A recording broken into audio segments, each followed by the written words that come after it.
ಧರ್ಮ ಅಂದರೆ ಜಾತಿ ಅಲ್ಲ, ಆ ಪದದ ಬಳಕೆ ಬಹಳ ತಪ್ಪು. ಧರ್ಮ ಅಂತಕ್ಕಂತಹ ಪದದ ಅರ್ಥ ಧಾರಯತಿ ಇತಿ ಧರ್ಮ. ನಾನು ಏನನ್ನು ಧರಿಸ್ತೀನೋ, ನಾನು ಏನನ್ನು ಇವತ್ತಿನ ದಿವಸ ಆಚರಣೆಯನ್ನು ಮಾಡ್ತಿದ್ದೀನೋ ಅದಕ್ಕೆ ಧರ್ಮ ಅಂತ ಹೆಸರು. ಹಿಂದೂ ಧರ್ಮ ತಪ್ಪು ಬಳಕೆ, ಅದು ಸನಾತನ ಧರ್ಮ. ಹಿಂದೂ ನದಿ ತೀರದಲ್ಲಿರೋರೆಲ್ಲ ಹಿಂದೂಗಳಾದರೆ, ಸಿಂಧೂ ನದಿ ತೀರದಲ್ಲಿರೋರು ಹಿಂದೂಗಳಾದರೆ, ಕಾವೇರಿ ತೀರದಲ್ಲಿರೋರು ಏನು, ಎಲ್ಲ ಉಪನಿಷತ್ತುಗಳನ್ನು ಒಟ್ಟಾಕಿ ನೀವು ಹಿಂಡಿದ್ರೆ ಏನು ಬಿಡುತ್ತೋ ಅದು ಭಗವದ್ಗೀತೆ ಅಂದ್ಬಿಟ್ರು. ಅಂತ ಪರಮಾತ್ಮವಾಗಿರ್ತಕ್ಕಂಥ ಭಗವದ್ಗೀತೆ. ನಾವು ಈ ನೆಲದಲ್ಲಿ ಹುಟ್ಟಿದ್ದೀವಿ, ಭಗವದ್ಗೀತೆ ಅನ್ನೋ ಒಂದು ಪದಾನ ಬಾಯಲ್ಲಿ ಹೇಳ್ತಿದ್ದೀವಿ, ಶ್ರೀಕೃಷ್ಣ ಪರಮಾತ್ಮನ ಆದಿಶಂಕರ ಭಗವತ್ಪಾದರಿಗೆ ಜ್ಞಾಪಿಸ್ಕೋತೀವಿ ಅಂತಂದರೆ ನಮ್ಮಂಥ ಪುಣ್ಯವಂತರು ಯಾರೂ ಇಲ್ಲ. ಎಲ್ಲಿ ಅನುಮಾನ ಬರುತ್ತೋ ಅಲ್ಲಿ ಜೀವನ ನಿಂತು ಹೋಗುತ್ತೆ. ಸಂಶಯಾತ್ಮ ವಿನಶ್ಯತಿ. ಯಾರಿಗೆ ಜಿಜ್ಞಾಸೆ ಬರುತ್ತೋ ಅವನು ಪುರೋಭಿಗಾಮಿಯಾಗಿ ಮುಂದೆ ಹೊರಟೋಗ್ತಾನೆ. ಇಷ್ಟೇ ವ್ಯತ್ಯಾಸ ಅನುಮಾನಕ್ಕೂ ಜಿಜ್ಞಾಸೆ. ಶಾಸ್ತ್ರ ಅಂದರೆ ಏನು ಅಂದರೆ ತಮಾಷೆಗೆ ಮಾಡೋದಕ್ಕೆ ಶಾಸ್ತ್ರ ಅನ್ನಲ್ಲ. ಇದು ಬಹಳ ತಪ್ಪು ತಿಳುವಳಿಕೆ ನಮ್ಮ ಎಲ್ಲ ಜನರದು, ಮಹಾಜನರದು. ಶಾಸ್ತ್ರಕ್ಕೆ ಮಾಡೋದಂದ್ರೆ ಸುಮ್ಮನೆ ಹಿಂಗೆ ಇಡೋದಕ್ಕೆ ಶಾಸ್ತ್ರ ಅಂದಿದ್ದಾರೆ. ಶಾಸತೆ ತಸ್ಮಾತ್ ತ್ರಾಯತೆ ಇದು ಶಾಸ್ತ್ರ. ನಿಮ್ಮನ್ನದು ಶಾಸನ ಮಾಡುತ್ತೆ, ನೀವು ಹಿಂಗೆ ಮಾಡಬೇಕು ಅಂತ. ಹಂಗೆ ಮಾಡಿದ್ರೆ ನಿಮ್ಮನ್ನದು ಕಾಪಾಡುತ್ತೆ, ಅದಕ್ಕೆ ಶಾಸ್ತ್ರ ಅಂತ ಹೆಸರು. ಈ ಕರ್ಮ ನಮಗೆ ಮಾನಸಿಕವಾದ ದೈಹಿಕವಾದ ರೋಗಗಳನ್ನು ಕೊಡುತ್ತೆ, ನಮಗೆ ಭೂತಾಪಿಶಾಚಿಗಳ ಕಾಟವನ್ನೂ ತರುತ್ತೆ, ಗ್ರಹಗತಿಯಲ್ಲಿ ಕೆಡಲಿಕ್ಕೂ ಕಾರಣೀಭೂತವಾಗುತ್ತಿದ್ದು. ನಾನು ಒಳಗೆ ಅಯೋಗ್ಯ ನನಗೆ ಗೊತ್ತಿದ್ದರೆ ಅದಕ್ಕಿನ್ನ ಜೀವನದಲ್ಲಿ ದೊಡ್ಡ ಒಂದು ದುರ್ಘಟನೆ ಅಥವಾ ಅದಕ್ಕಿನ್ನ ದುಃಖ ಅಂತಕ್ಕಂಥದ್ದು ಏನಿದೆ. ಅದೇ ಇಡೀ ಪ್ರಪಂಚ ನಿಮ್ಮನ್ನು ಕಳ್ಳ ಅನ್ನಲಿ, ನಿಮಗೆ ನೀವೇನು ಅಂತ ಗೊತ್ತಿದ್ದರೆ ನಿಮಗೆ ಅದಕ್ಕಿಂತ ದೊಡ್ಡ ಪಾರಿತೋಷಿಕ ಬೇರೆ ಇಲ್ಲ. ಜ್ಞಾನದ ಬೆನ್ನು ಹತ್ತದವನು, ನಾನು ಪಾಂಡಿತ್ಯದ ಬೆನ್ನು ಹತ್ತಿಲ್ಲ. ನಾನು ಯಾರಾದರೂ ಕೇಳಿದ್ರೆ ನಿಮ್ಗೇನು ಬರುತ್ತೆ, ನಂಗೆ ಏನೋ ಬರಲ್ಲಪ್ಪ ಅಂತ ಇವತ್ತಿಗೂ ಹೇಳೋದು. ನಾನು ಘಂಟಾಘೋಷವಾಗಿ ಸಾವಿರಾರು ಸತ ಮಾಧ್ಯಮದಲ್ಲೂ ಹೇಳಿಬಿಟ್ಟಿದ್ದೀನಿ. ಅದಕ್ಕೆ ಒಂದೇ ಕಾರಣ ಏನು ಅಂತಂದರೆ ಅದು ನಮ್ಮ ಗುರುವರಿಯರ ಅಖಂಡವಾದ ಅವರು ನಮ್ಮ ಮೇಲೆ ಇಟ್ಟಿರ್ತಕ್ಕಂತಹ ದಯೆ ಮತ್ತು ಅವರು ಅಖಂಡವಾಗಿ ನಮಗಿಟ್ಟಂಥ ನಮ್ಮ ಗುರುವರಿಯರು ಇಟ್ಟಂಥ ಭಿಕ್ಷೆ ಬಿಟ್ಟರೆ ನನ್ನದು ಏನು ವೈಯಕ್ತಿಕವಾಗಿ ಇಲ್ಲ. ಅನುಭವನೇ ದೊಡ್ಡದು. ಬೇಕಾಗಿರೋ ಜೀವನದಲ್ಲಿ ಅನುಭವ ಎಲ್ಲದಕ್ಕಿಂತ ದೊಡ್ಡ ಗುರು. ನೀವು ಎಷ್ಟೇ ವೇದ ಓದಿರಿ, ನೀವೆಷ್ಟೇ ಉಪನಿಷತ್ತು ಓದಿರಿ, ಅದೇನಾಗುತ್ತೆ ಅಂದರೆ ಪುಸ್ತಕದ ಬದನೆಕಾಯಿ ಪಲ್ಯ ಮಾಡಲಿಕ್ಕೆ ಬರುವುದಿಲ್ಲ. ಜ್ಞಾನದ ಒಂದು ಬೆನ್ನು ಹತ್ತಿದಾಗ ಪ್ರಾಪ್ತವಾಗ್ತಕ್ಕಂಥ ಒಂದು ಅನುಭವ ಮತ್ತು ಸುಖ ಇದೆಯಲ್ಲ, ಅದು ಪರಮಾದ್ಭುತ. ಆ ಸುಖ ಏನಾಗುತ್ತೆ ಅಂತಂದರೆ ಅದು ಗಂಧದ ಥರ. ಆದಿ ಮಧ್ಯ ಅಂತ್ಯರಾಹಿತ್ಯವಾಗಿರ್ತಕ್ಕಂತಹ ಧರ್ಮ ಅಂತಂದರೆ ಸನಾತನ ಧರ್ಮ, ಅದು ಹಿಂದೂ ಧರ್ಮ ಅಂತ ಹೇಳಲಿಕ್ಕೆ ಬರೋದಿಲ್ಲ.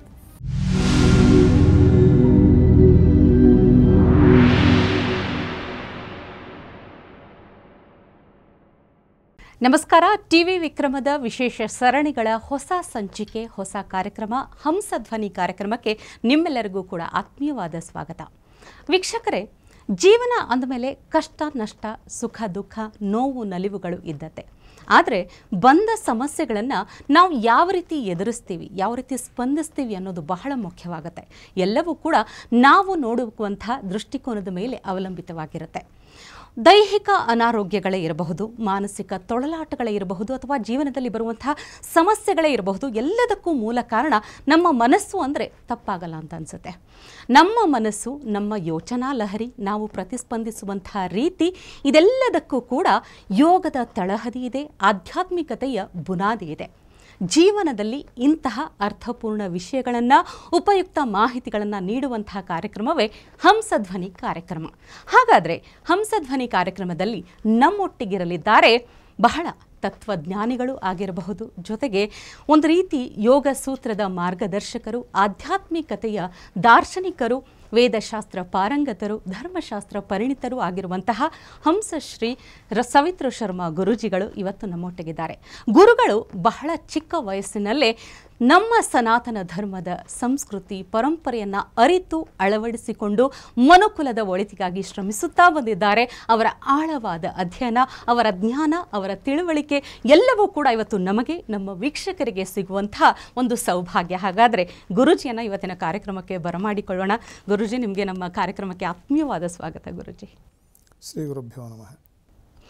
ಗುರೂಜಿ, ತಮ್ಮ ಬಗ್ಗೆ ಕೇಳಿದಾಗ ನಮಗೆ ಬಹಳ ಖುಷಿ ಮತ್ತು ಹೆಮ್ಮೆ ಆಗುತ್ತೆ. ಬಹಳ ಸಣ್ಣ ವಯಸ್ಸಿನಲ್ಲೇ ಈ ಒಂದು ಸಂಸ್ಕೃತಿ ಆಗಿರ್ಬೋದು, ನಮ್ಮ ಭಾರತೀಯ ಪರಂಪರೆ ಏನಿದೆ ಇದೆಲ್ಲದರ ಬಗ್ಗೆ ತಿಳಿದುಕೊಳ್ಳುವಂತಹ ಕುತೂಹಲ, ಜೊತೆಗೆ ಮನುಷ್ಯನ ಜೀವನದಲ್ಲಿ ತಿಳಿದುಕೊಳ್ಳೋದು ಬಹಳ ಸರಳ, ಜೀವನದಲ್ಲಿ ಅಳವಡಿಸಿಕೊಳ್ಳೋದು ಬಹಳ ಮುಖ್ಯ. ಅದೆಲ್ಲವನ್ನು ಕೂಡ ಅಳವಡಿಸಿಕೊಂಡು ತಾವು ಮನುಕುಲದ ಒಳಿತಿಗಾಗಿ ಶ್ರಮಿಸುತ್ತಾ ಬಂದಿದ್ದೀರಿ. ತಮ್ಮ ಒಂದು ಬಹುಶಃ ನಿಮ್ಮ ಆಳವಾದ ಅಧ್ಯಯನ ಜ್ಞಾನದ ಹಂಚುವುದಕ್ಕೂ ಮುಂಚೆ ಎಲ್ಲರಿಗೂ ಕೂಡ ತಮ್ಮ ಒಂದು ಸಾಧನೆಯ ಹಾದಿ, ಜೀವನದ ಒಂದಷ್ಟು ಕ್ಷಣಗಳನ್ನು ಮೆಲುಕು ಹಾಕೋಣ. ಗುರುಜಿ ಏನು ಹೇಳ್ತೀರಿ? ಇವತ್ತು ನೋಡಿದಾಗ ಗುರುಜಿ ತಾವು ಬೆಳೆದು ಬಂದ ರೀತಿಯನ್ನು ನೋಡಿದಾಗ ಏನು ಹೇಳೋದಕ್ಕೆ ಇಷ್ಟಪಡ್ತೀರಿ? ನೋಡಿ, ಇದು ಏನಾಗುತ್ತೆ ಅಂತಂದರೆ ಮನುಷ್ಯನ ಜೀವನದಲ್ಲಿ ಕೆಲವು ಅನಿವಾರ್ಯತೆಗಳಿಗೆ ನಾವು ಕೂಸಾಗಿಬಿಡ್ತೇವೆ. ನನ್ನ ವಿಚಾರದಲ್ಲಿ ಹಾಗಾಗಿ ನನ್ನ ಮಾರ್ಪಾಟಿಗೆ ಅದು ಕಾರಣವಾಯಿತೇನೋ ಅಂತ ನನಗನ್ಸುತ್ತೆ, ನನ್ನ ವೈಯಕ್ತಿಕವಾದ ಒಂದು ಅಭಿಪ್ರಾಯ. ನಾನು ಹುಟ್ಟಿರ್ತಕ್ಕಂಥದ್ದು, ನನಗೆ ಜನನ ಕೊಟ್ಟಂತಹ ನನ್ನ ಮಾತಾಪಿತೃಗಳು ಅವರು ಭಾಳ ಆಧ್ಯಾತ್ಮಿಕದ ಒಂದು ಹಿನ್ನೆಲೆ ಇರತಕ್ಕಂಥವ್ರು. ಪುರೋಹಿತರ ಕುಟುಂಬ ನಮ್ಮದು ಮೂಲತಃ. ತಲತಲಾಂತರದಿಂದ 10 ತಲೆಮಾರಿನಿಂದ ನಮ್ಮ ತಂದೆ, ತಾತ, ಮುತ್ತಾತ, ಮರಿತಾತ ಇವರೆಲ್ಲರೂ ಕೂಡ ಎರಡೂ ಕಡೆ, ತಂದೆ ಮತ್ತು ತಾಯಿ ಕಡೆ, ಎರಡೂ ಕಡೆಯಲ್ಲಿ ಆಳವಾಗಿರ್ತಕ್ಕಂತಹ ಈ ವೇದ, ಉಪನಿಷತ್ತು ಅಥವಾ ಪುರೋಹಿತ್ಯ ಆಗಿರಬಹುದು, ಪುರಾಣ ಆಗಿರಬಹುದು, ರಾಮಾಯಣ ಆಗಿರಬಹುದು, ಮಹಾಭಾರತ ಆಗಿರಬಹುದು. ನಾವು ಅದೇ ಕುಟುಂಬದಲ್ಲಿ ಹುಟ್ಟಿದ್ದಕ್ಕೆ ಏನಾಗೋಯಿತು ಅಂದರೆ ನಮ್ಗೆ ಇದನ್ನೆಲ್ಲ ಕಲಿತಕ್ಕಂಥದ್ದು ಒಂದು ಅನಿವಾರ್ಯತೆ ಇತ್ತು. ಬೇರೆ ದಾರಿ ಇಲ್ಲ, ಕಲೀಲೇಬೇಕು, ಇಲ್ಲಾಂದ್ರೆ ಒದೇನೂ ಬೀಳೋದು. ಬೆಳಗ್ಗೆ ಅಷ್ಟೊತ್ತಿಗೆ ಹೇಳ್ತಿದ್ರೆ ಅದಕ್ಕೂ ಬೈಗಳ ತಿಂತಿದ್ವಿ. ಆಮೇಲೆ ಇಂಥದನ್ನು ಮಂತ್ರಪಾಠ ಹೇಳ್ಕೊಂಡ್ರೆ ನಾವೊಂದಲ್ಲಿ ಕೂತು ನಾವು ಮಂತ್ರಪಾಠ ಬೇಕೋ ಬೇಡವೋ ನಾವು ಕಲ್ತಿದ್ದು ಮೊದಲು ಮಾಡಿದ್ದು ಹಾಗೇನೆ. ಇಂಥ ಕಡೆ ಸಂಸ್ಕೃತ ಪಾಠಕ್ಕೆ ಹೋಗು ಅಂತ ಹೇಳೋರು, ನಮ್ಮನ್ನು ಆಡ್ಲಿಕ್ಕೆ ಬಿಡಲ್ಲ ಅಂತ ನಾವು ಬೈಕೊಂಡು ಹೋಗಿದ್ದು ಉಂಟು. ನಮ್ಮ ತಂದೆ ಹೇಳೋರು, ನಾನು ಬೈಕೊಳ್ಳಯ್ಯ, ಆದರೆ ಇದರ ಬೆಲೆ ಕಾಲಾನಂತರದಲ್ಲಿ ನಿನಗೆ ಪ್ರಾಪ್ತವಾಗುತ್ತೆ, ಅವತ್ತು ನಿನಗೆ ಗೊತ್ತಾಗುತ್ತೆ ಅಂತ ಹೇಳಿ. ಈಗ ನಾನು ನನ್ನ ಶಿಷ್ಯರಿಗೆ ಅದೇ ಮಾತು ಹೇಳ್ತೀನಿ, 10 ಸತಿ ಹೇಳ್ತೀನಿ.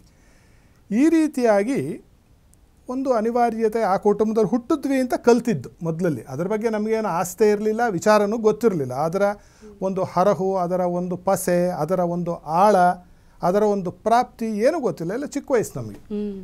ನಾನು ಸುಮಾರು ಜನಕ್ಕೆ ಆಶ್ಚರ್ಯ ಆಗುತ್ತೆ, ನನ್ನ ಶಿಷ್ಯರು 1000 ಸತಿ ಹೇಳಿದ್ದೀನಿ. ನಾನು ಪೌರೋಹಿತ್ಯ ಅದ್ರ ಮನೆಗೆ ಹೋಗಿ ಒಂದು ಪೂಜೆ ಮಾಡಿಸೋದು, ಪುನಸ್ಕಾರ ಮಾಡಿಸ್ತಂಥದ್ದು ಶುರು ಮಾಡಿದಾಗ ನನಗೆ 8 ವರ್ಷದವನು ನಾನು. ಅಂದರೆ ಲೆಕ್ಕ ಹಾಕಿದ್ರೆ ಪೌರೋಹಿತ್ಯದಲ್ಲಿ 10-20 ನನಗೆ 50 ವರ್ಷದ ಅನುಭವ ಆಗೋಯ್ತು. 8 ವರ್ಷಕ್ಕೆ ಶುರು ಮಾಡಿದ್ದು. ಅದು ಸುಮ್ಮನೆ ಅದನ್ನು ಬೇಜಾರು ಮಾಡಿಕೊಂಡೇ ಹೋಗ್ತಿದ್ವಿ ನಾವು. ಬರಿಗಾಲಲ್ಲಿ ಪಂಚೆ ಉಟ್ಕೊಂಡು, ಯಾಕೆ ನಮ್ಮ ಸರೀಕ ಹುಡುಗರೆಲ್ಲರೂ ಒಂದು ನಿಕ್ಕರು ಶರ್ಟ್ ಹಾಕ್ಕೊಂಡು ಓಡಾಡ್ತಿದ್ರು. ನಾವು ಪುರೋಹಿತಿಗೆ ಹೋಗ್ಬೇಕಾದ್ರೆ ನಾನು ಪಂಚೆ ಉಟ್ಟು ಹೋಗ್ಬೇಕಿತ್ತು. ಜೊತೆಲಿದ್ದಂತಹ ಸ್ನೇಹಿತರು ಆಡ್ಕೊಂಡಿದ್ದುಂಟು, ನಮ್ಮನ್ನು ಜುಟ್ಟು ಬಿಟ್ಟಿದೆಯಾ ಅಂತ ಆಡ್ಕೊಂಡಿದ್ದುಂಟು, ವಿಭೂತಿ ಕುಂಕುಮ ಇಟ್ಟಿದ್ದೀವಿ ಅಂತ ನಮ್ಮನ್ನು ಆಡ್ಕೊಂಡಿದ್ದು. ಈಗಿನ ಕಾಲದಲ್ಲಿ ಕಡಿಮೆ ಆಗಿದೆ ಕಂಪೇರ್ ಮಾಡಿದ್ರೆ. ಆಗಿನ ಕಾಲದಲ್ಲಿ ಈಗಿನ ಕಾಲಕ್ಕೆ ನೀವು ಹೋಲಿಸ್ಬಿಟ್ರೆ ಅಸಾಧ್ಯವಾದಂತಹ ಒಂದು, ಇವಾಗ ರ್ಯಾಗಿಂಗ್ ಅಂತ ಏನು ಹೇಳ್ತಿರಲ್ಲ, ಅದು ಶಾಲಾ ಕಾಲೇಜಲ್ಲ, ಬೀದಿ ಬೀದಿಲೂ ನಾವು ಅದನ್ನು ಅನುಭವಿಸಿದಂಥವ್ರು. ಹೌದು, ಆ ರೀತಿಯಾಗಿ ಹೋಗಿ ಬಂದು ಆವಾಗ ನಮಗೆಲ್ಲ ಮನಸ್ಸಿಗೆ ಸ್ವಲ್ಪ ಬೇಸರ ಆಗ್ತಿತ್ತು, ಇದು ಏನಕ್ಕೆ ಮಾಡಬೇಕು ಅಂತ. ಎರಡನೇದ್ದು ನಿಜ ಹೇಳಬೇಕು ಅಂದರೆ ನಮ್ಮ ತಂದೆಯವರಿಗೆ ನಾನು ಈ ವೃತ್ತಿಯಲ್ಲಿ ಬರೋದೇ ಇಷ್ಟ ಇರಲಿಲ್ಲ. ಯಾಕೆ ಅಂತ ಪ್ರಶ್ನೆ ಮಾಡಿದ್ರೆ, ವಿಪರೀತವಾದಂತಹ ಹಣಕಾಸಿನ ಕೊರತೆ ಅದೊಂದು ಇರಲಿಲ್ಲ ನಮ್ಮ ಹತ್ರ. ಹಿಂಗೆಲ್ಲ ಇತ್ತು, ಊಟ ತಿಂಡಿ ಬಟ್ಟೆ ಬರೆಗೆ ಏನು ತೊಂದರೆ ಇಲ್ಲ, ಆದರೆ ಹಣದ ವಿಪರೀತವಾದಂತಹ ಒಂದು ಕೊರತೆ ಇತ್ತು. ಅದರಿಂದ ಬಹುಶಃ ಅವ್ರೇನು ಮಾಡ್ತಿದ್ರು, ಮನೆ ಮಟ್ಟಕ್ಕೆಲ್ಲ ನಮಗೆ ಪಾಠಾದಿಗಳು ಎಲ್ಲ ನಡೀತಾನೆ ಇದ್ದರೂ ಕೂಡ ಅವ್ರೇನು ಹೇಳ್ತಿದ್ರು, ನೋಡಯ್ಯ ನೀನು ಏನಾದರೂ ಒಂದು ಮಾಡಿ, ಒಂದು ಏನಾದರೂ ಓದಿ ಒಂದು ನೌಕರಿನ ಸಂಪಾದನೆ ಮಾಡ್ಕೊಂಬಿಟ್ಟು ತಿಂಗಳಿಗೆ ಒಂದಿಷ್ಟು ಸಂಬಳ ಬರೋ ಥರ ಮಾಡ್ಕೊಂಬಿಟ್ಟು ನೋಡಯ್ಯ ನನಗೆ ನಿರಾಳ ಆಗುತ್ತೆ ಅಂತ ಅಂತಿದ್ರು. ಸಾಧನೆ ಮಾಡಿದೆ ಅಂತ ನೀವು ಹೇಳಿದ್ರಿ, ನನಗೇನು ಹಾಗೆ ಅನಿಸಲ್ಲ. ಯಾಕೆ ಅಂತ ಹೇಳ್ತೀನಿ. ಅದು ನಿಮ್ಮ ಸರಳತೆಯ ವ್ಯಕ್ತಿತ್ವ ಗುರುಜಿ. ಅಲ್ಲ, ಹಾಗೇನಿಲ್ಲ, ಅದು ವಸ್ತುನಿಷ್ಠವಾಗಿ ಹೇಳ್ತಾ ಇರೋದು, ವಸ್ತುನಿಷ್ಠವಾಗಿ. ಸರಳತೆ ಏನಿಲ್ಲ, ನನಗೂ ಏನಂತ ಸರಳತೆ ಹೇಳ್ಕೊಳ್ಳೋಂಥ ಸರಳತೆ ಕೂಡ ಏನೂ ಇಲ್ಲ. ಕೆಲವು ವಕ್ರತೆಗಳು ಇದೆ, ಮನುಷ್ಯ ಅಂದಮೇಲೆ ಇರಬೇಕಲ್ವೇ, ಮನುಷ್ಯ ಸಹಜವಾದ ಗುಣಗಳವೆ, ಅವೆಲ್ಲ ಇರುತ್ತೆ. ಇದಕ್ಕೆ ಕಾರಣೀಭೂತವಾದ್ದೇನು, ಇದರಲ್ಲಿ ಪೂರ್ತಿಯಾಗಿ ಇಳೀಲಿಕ್ಕೆ ಕಾರಣೀಭೂತವಾದ್ದೇನು ಅಂತಕ್ಕಂಥದ್ದನ್ನು ನಾವು ಯೋಚನೆ ಮಾಡಿದಾಗ, ನಮ್ಮ ಕುಟುಂಬದಲ್ಲಿ ನಾನು ಹೆಚ್ಚು ಹೆಸರುಗಳು ಮತ್ತು ಸಂಬಂಧನ ವಿಪರೀತ ಹೇಳಲ್ಲ, ಅದು ಸುಮಾರು ಜನರಿಗೆ ಅದು ಬೇಸರ ತರುತ್ತೆ ಅವೆಲ್ಲ ಹೇಳಿದ್ರೆ. ನಾನು ಸರಿಸುಮಾರು ಒಂದು 10ನೇ ತರಗತಿ ಅಥವಾ 11ನೇ ತರಗತಿ ಅಂತ ಇಟ್ಕೊಳ್ಳಿ, 11ನೇ ತರಗತಿ ನನಗೆ ಜ್ಞಾಪಕ ಇರುವ ರೀತಿಯಲ್ಲಿ ನಮಗೆ ಬಹಳ ಹತ್ತಿರದ ಸಂಬಂಧಿ ಒಬ್ಬರಿಗೆ ಬಹಳ ಆರೋಗ್ಯ ಕೆಟ್ಟೋಯ್ತು, ವಿಪರೀತವಾದ ಆರೋಗ್ಯ ಕೆಟ್ಟೋಯ್ತು. ಅವರು ನನ್ನ ಎತ್ತಿ ಆಡಿಸಿ ಬೆಳೆಸಿದವರು, ತಾಯಿ ಸಮಾನರು ಅಂದರೆ ಏನೂ ತಪ್ಪಿಲ್ಲ, ತಾಯಿಯೇ ಅಂದರೂ ತಪ್ಪಿಲ್ಲ. ಭಾಳ ಉಲ್ಬಣಾವಸ್ಥೆಯ ಒಂದು ಪಾಪ ಆಕೆಗೆ ರೋಗ. ನಾನು ಇವತ್ತು ನೆನೆಸ್ಕೊಂಡ್ರೆ ಭಾಳ ಭಾವುಕನಾಗ್ತೇನೆ ಆ ವಿಚಾರವಾಗಿ. ಅವರಿಗೆ ಮಾಡದೇ ಇರೋ ಮದ್ದಿಲ್ಲ, ಹೋಗದೇ ಇರೋ ಆಸ್ಪತ್ರೆ ಇಲ್ಲ, ನೋಡದೇ ಇರುವ ವೈದ್ಯನಿಲ್ಲ, ಕೇಳದೇ ಇರುವ ಜ್ಯೋತಿಷ್ಕನಿಲ್ಲ, ಭೂತ ಬಿಡಿಸ್ದವನಿಲ್ಲ, ಭೂತವೈದ್ಯ ಮಾಡಿದವನು, ಯುನಾನಿ ವೈದ್ಯ ಎಲ್ಲ ಆಗೋಯ್ತು. ಹತ್ತಿರದಲ್ಲೇ ಇದನ್ನಿದ್ದು ನಾನು ವರ್ಷಾನುಗಟ್ಟಲೆ ನೋಡಿದೆ ಇದನ್ನು. ತಲೆಯಲ್ಲಿ ಒಂದು ಭಾವನೆ, ಇದು ಒಬ್ಬೊಬ್ಬ ನೋಡಿದ್ರೆ ಒಂದೊಂದು ಹೇಳ್ತಾ ಇದ್ದಾನೆ. ಏನು ಹೇಳ್ತಾನೆ? ಈಗ ಭೂತವೈದ್ಯನ ಹತ್ರ ಹೋದರೆ ನಿಮಗೆ ಒಂದು ದೆವ್ವ ಮಿಟ್ಬಿಟ್ಟಿದೆ, ಜ್ಯೋತಿಷನ ಹತ್ರ ಹೋದರೆ ನಿಮಗೆ 2 ಗ್ರಹ ಕೆಟ್ಟು ಹೋಗ್ಬಿಟ್ಟಿದೆ, ಡಾಕ್ಟ್ರ್ ಹತ್ರ ಹೋದರೆ ನಿಮಗೆ ಈ ಥರದ ಒಂದು ರೋಗ ಇದೆ. ಆದರೆ ಎಲ್ಲೂ ಪರಿಹಾರ ದೊರಕ್ತಾನೆ ಇಲ್ವೇ, ಇದಕ್ಕೇನು ಅಂತ ಹೇಳಿ ಆ ಒಂದು ಹರಹಿನಲ್ಲೇ ನಾವು ಅವ್ರನ್ನ ಕಳ್ಕೊಂಡ್ಬಿಟ್ವಿ. ಅವ್ರ ಪಾಪ ಹಸು ಕೂಡ ನೀಗಿಬಿಟ್ರು, ಹಸು ನೀಗಿದ್ರು. ಅಲ್ಲಿ ನನ್ನ ಮೊದಲನೇ ಅನ್ವೇಷಣೆ ಶುರುವಾಗಿತ್ತು. ಜೀವನ ಅಂದರೆ ಏನು, ಜೀವ ಅಂದರೆ ಏನು, ವೈದ್ಯಕೀಯ ಚಿಕಿತ್ಸೆ ಅಂದರೆ ಏನು, ಜ್ಯೋತಿಷ್ಯ ಅಂದರೆ ಏನು, ಭೂತ ಪ್ರೇತಗಳು ಅಂದರೆ ಏನು. ಇದು ನನಗಿದ್ದಂತಹ ಬಹಳ, ಆ ವಯಸ್ಸಿನಲ್ಲಿ ನನಗೆ ಫಸ್ಟ್ PUC ಸೆಕೆಂಡ್ PUC ಇಟ್ಕೊಳ್ಳಿ, ಆ ವಯಸ್ಸಿನಲ್ಲಿ ನನಗೆ ಬಂದಂತಹ ಬಹಳ ಸುಭದ್ರವಾಗಿರ್ತಕ್ಕಂತಹ ಮತ್ತು ಸುಪ್ತಾವಸ್ಥೆಯಲ್ಲೂ ಅದರ ಬಗ್ಗೆ ಯೋಚನೆ ಮಾಡ್ತಕ್ಕಂತಹ ಒಂದು ಹೊಡೆತ ಅದು. ಇಂಗ್ಲೀಷ್ನಲ್ಲಿ ಟ್ರಾಮಾ ಅಂತೀವಲ್ಲ, ಆ ಥರದ ಒಂದು ಮುಸುಕು ಗುದ್ದು ಬಿದ್ದೋಯ್ತು. ಅನ್ವೇಷಣೆ ಮಾಡಲಿಕ್ಕೆ ಪ್ರಾರಂಭ ಮಾಡಿದೆ ನನ್ನ ಒಂದು ಇತಿಮಿತಿ ಪರಿಮಿತಿಯಲ್ಲಿ. ಏನು ಆವಾಗ ನಮಗೇನು ಹಣಕಾಸಿನ ಅನುಕೂಲ ಇರಲಿಲ್ಲ, ನಾವು ಅಲ್ಲಿ ಇಲ್ಲಿ ಹೋಗೋಕ್ಕಾಗ್ತಿರಲಿಲ್ಲ, ಭಾಳ ಕಷ್ಟ ಇತ್ತು ನಮಗೆ. ಅದರಲ್ಲೇ ನಾನು ಆಗ ಓದಲಿಕ್ಕೆ ಶುರು ಮಾಡಿದೆ. ಸ್ವಲ್ಪ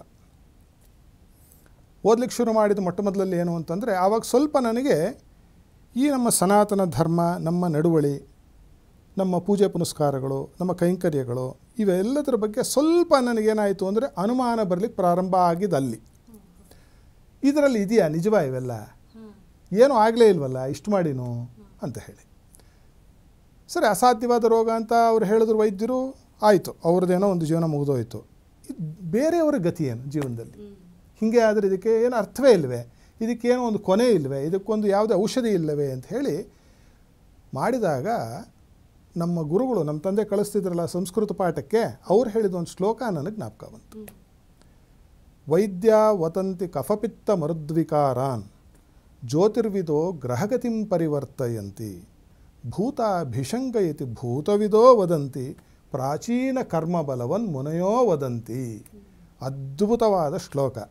ಅರ್ಥ ಏನು ಅಂದರೆ, ಈ ದೆವ್ವಭೂತ ಬಿಡಿಸೋರ ಹತ್ರ ನೀವು ಹೋದರೆ ಏನಾದರೂ ತೊಂದರೆ, ನೀವು ಅಂದರೆ ಯಾರಾದರೂ ಕೂಡ, ನಾನಾದರೂ, ಅದು ಪಾಪ ತೀರ ವ್ಯಕ್ತಿಗಾಗಿ ಹೇಳಬಾರ್ದು ನಾವು ಕಾರ್ಯಕ್ರಮದಲ್ಲಿ ಇರಲಿ. ಹೋದರೆ ಅವರೇನು ಮಾಡ್ತಾರೆ ಅಂದರೆ, ಪಾಪ ಅವನಿಗೆ ತಿಳಿದಿರೋ ಪ್ರಕಾರ ಅವನೇನು ನೋಡ್ತಾನೆ. ಅವನು ಹೇಳ್ತಾನೆ, ನಿಮಗೊಂದು ದೆವ್ವ ಹಿಡಿದಿದೆ, ಒಂದು ಭೂತ ಹಿಡಿದಿದೆ ಎಂದು ಬಿಡ್ತಾನೆ. ಅವನು ತಪ್ಪಿಲ್ಲ, ಅದು ದಿಟ ನಿಜವೇ, ಹಾಗೆ ಕಾಣುತ್ತದು, ಹಾಗೆ ಇರುತ್ತೆ ಅವನ ಮಟ್ಟಿಗೆ. ಜ್ಯೋತಿಷ್ಯ ಹೇಳೋರ ಹತ್ರ ಹೋಗ್ತೀರ, ಜ್ಯೋತಿರ್ವಿದೋ ಗ್ರಹಗತಿಂ ಪರಿವರ್ತಯಂತೆ, ಅವನು ಹೇಳ್ಬಿಡ್ತಾನೆ, ನಿಮ್ಗೆ 7 ರಾಟದ ಶನಿ ಅಂತ ಬಿಡ್ತಾನೆ ಅವನು. ಹೋದೋಯ್ತು ಕಥೆ ಅಲ್ಲಿಗೆ, ಜಂಗಾಬಲಿಗೆ ಹುಡುಗೋಗ್ಬಿಟ್ಟು. ಕೇಳಿದವ್ರು 7 ವರ್ಷ ನಮ್ಮ ಕಥೆ ಇನ್ನು ಶ್ರೀಮದ್ ರಮಾರಮಣ ಗೋವಿಂದ ಆಯಿತು ಅಂತ. ಇನ್ನೊಬ್ಬ ಹೇಳ್ಬಿಡ್ತಾನೆ, ಅಷ್ಟಮ ಶನಿ ರೀ ನಿಮಗೆ ಎಂದು ಬಿಡ್ತಾನೆ.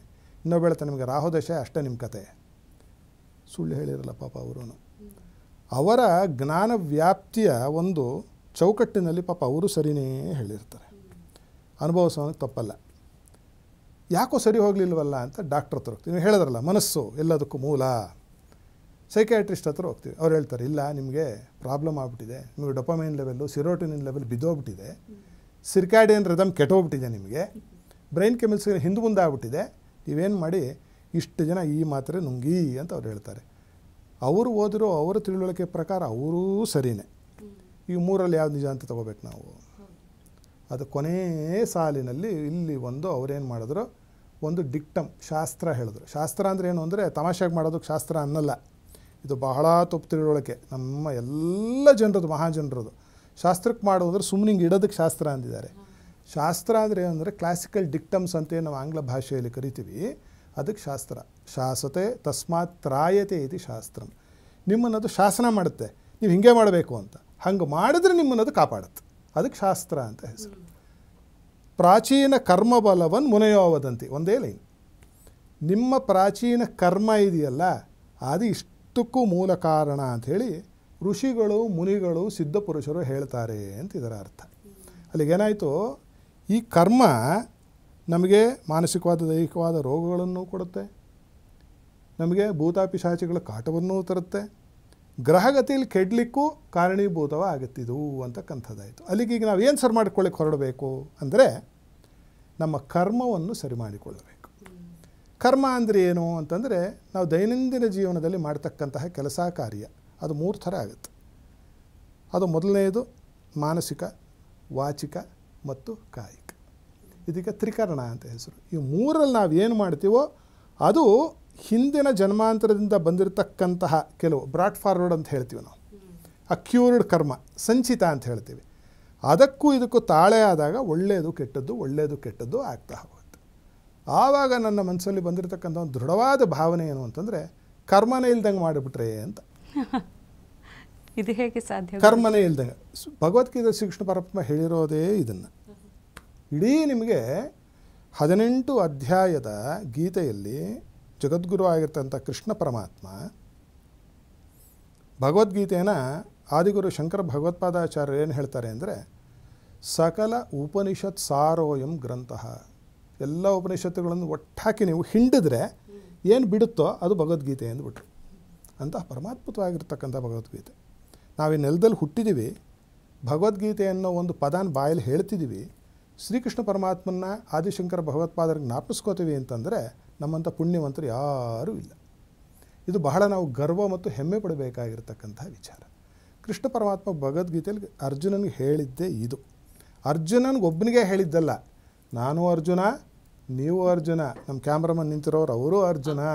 ಆ ಒಬ್ಬ ಅರ್ಜುನನ್ನು ಹಿಡ್ಕೊಂಡು ಏನು ಮಾಡ್ದ ಕೃಷ್ಣ ಪರಮಾತ್ಮ? ಲೀಲಾಮಾನಸ ವಿಗ್ರಹ ಅಂತ ಕರೀತಾರೆ ಅವನು. ಎಲ್ಲರಿಗೂ ಸಾರಾಸಗಟ್ಟು ಒಂದು ಉಪದೇಶ ಕೊಟ್ಟೆ. ಬರೀ ಅರ್ಜುನನಿಗಲ್ಲ, ಅರ್ಜುನ ನಮ್ಮೆಲ್ಲರ ಪ್ರತಿನಿಧಿಯಲ್ಲಿ.